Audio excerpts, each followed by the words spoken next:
Hey everybody, welcome to the newest episode of The Bearded Gamer Show, and of course, the last episode of 2011. As always, I am your host, The Bearded Gamer, Chris Arnone. I want to take a quick minute to remind you all that I've got a little contest going on Twitter right now. I'm giving away a free year of Xbox Live Gold. So how do you get your chance to win? Well, just go follow me at Beard Gamer Show on Twitter. And of course, I've got a tweet that you just retweet that, and that's how you enter to win. Don't know which tweet it is? Here's a clue. It's the one that I tell you, retweet this one to win. Should be pretty easy to figure out. So yeah, head on over to Twitter, follow me, retweet that, and you might win a free year of Xbox Live Gold. Good news, bad news.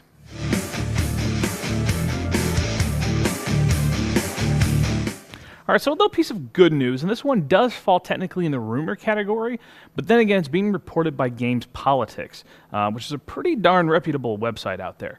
But this comes from the Fallout Wiki. They're talking about there's, of course, the long drawn-out legal battle between Interplay and Bethesda over Fallout rights.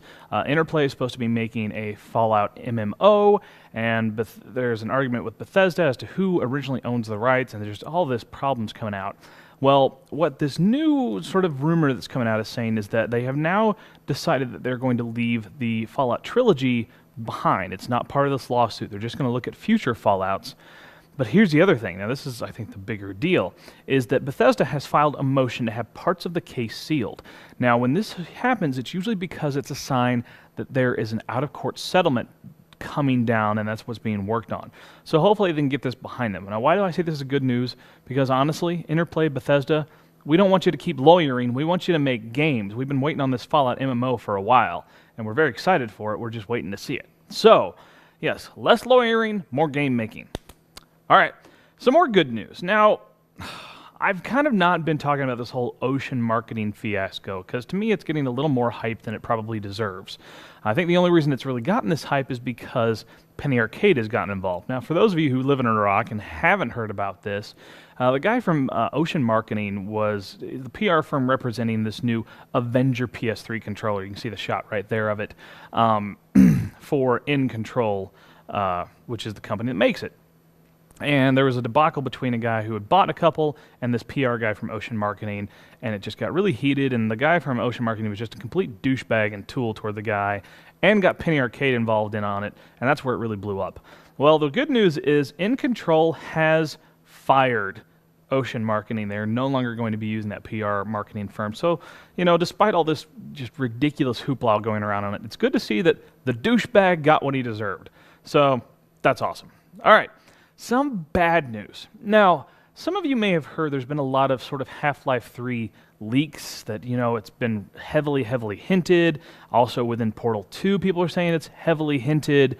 And now an admin on Steam's website, which is, you know, Valve, creators of Half-Life, has said, no, this is just a case of the community trolling the community.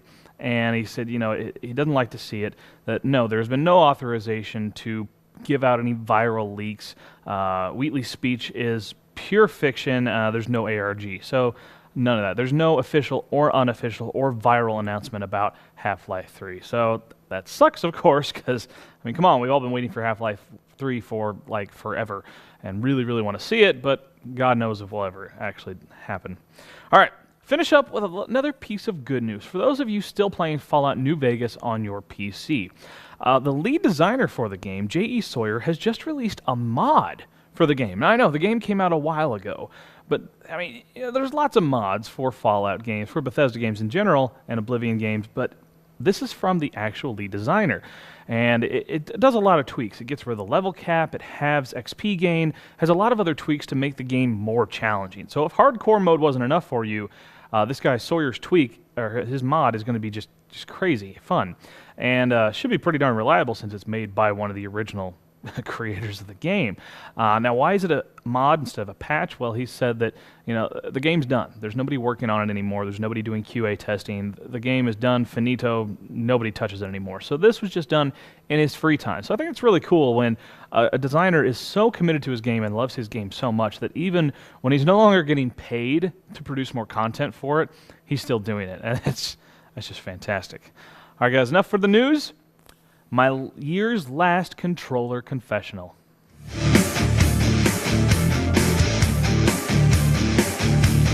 Now for this Controller Confessional, I'm getting back to the roots of what I use the Controller Confessional for, and that is for me to stand on my soapbox and give a big opinionated piece. Now there's been a lot of stuff going down with SOPA, the Stop Online Piracy Act, which I'm going to say the Bearded Gamer Show officially despises.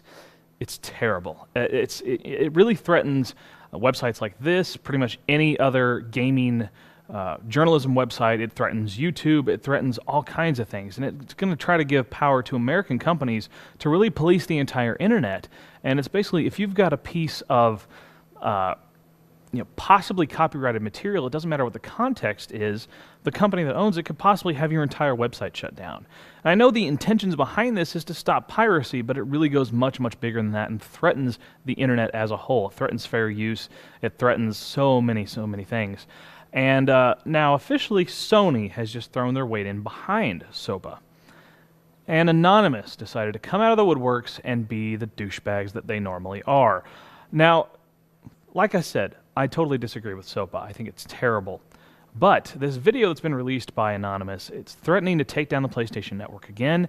It says that Sony and their employees have signed death warrants, which is just such horribly, horribly strong language, especially when you're talking about the company head. Probably a small board of people decided to throw their weight in behind this, let alone not the thousands of people involved with Sony. But what really irks me about this, if you're threatening to take down the PlayStation Network again, I don't agree with hacking to begin with, but what you're really threatening is more than just Sony, is you are hurting gamers. You are hurting just people in general. People were frightened by the original PSN outage because what if our credit card information was stolen? What if all this personal data got out there? It was just this huge floodgate opening for the possibility of identity theft, and it scared people, and it was hard. And they're threatening to do that to us again. And while it may affect Sony adversely, and that's what they're trying to do, there are so many other people that aren't involved with this decision, that aren't supporting SOPA, that could be affected by what they're trying to do. It's just not the right way to go about it. Take, for instance, Destructoid, what they're doing right now. They use GoDaddy for their hosting services.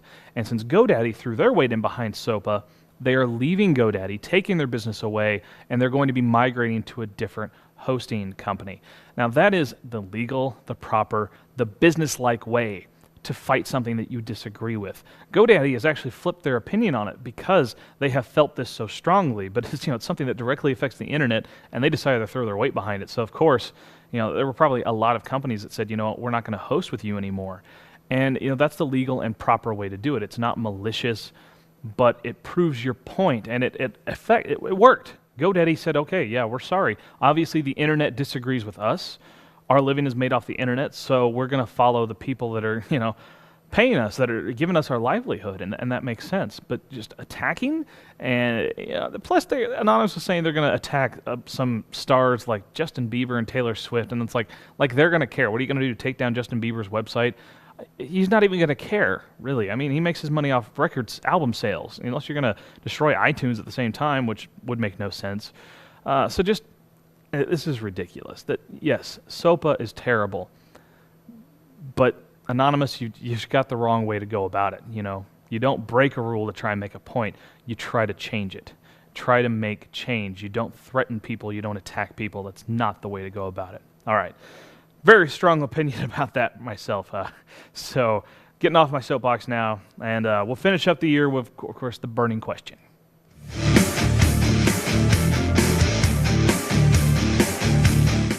Now I'm going to keep this fairly short and sweet. Of course, I was just talking about SOPA, the Stop Online Piracy Act, and Sony's throwing their weight behind it. Anonymous threatening to attack them. I want to know what you all think. What do you think, first off, of SOPA, the Stop Online Piracy Act? Both from the people that live in North America, specifically the United States, where the bill is being put forward, but also internationally, because this threatens to attack international websites by U.S. companies. I'm curious to see what people's opinions of that are. Then, what do you think of Sony throwing their weight behind it? And then what do you think about Anonymous threatening to attack them, to take down the network yet again? I mean, we lost the PSN for over a month this year. It was my absolute number one biggest disappointment in 2011 was the Sony PSN hack, PSN gate, and the takedown of the network.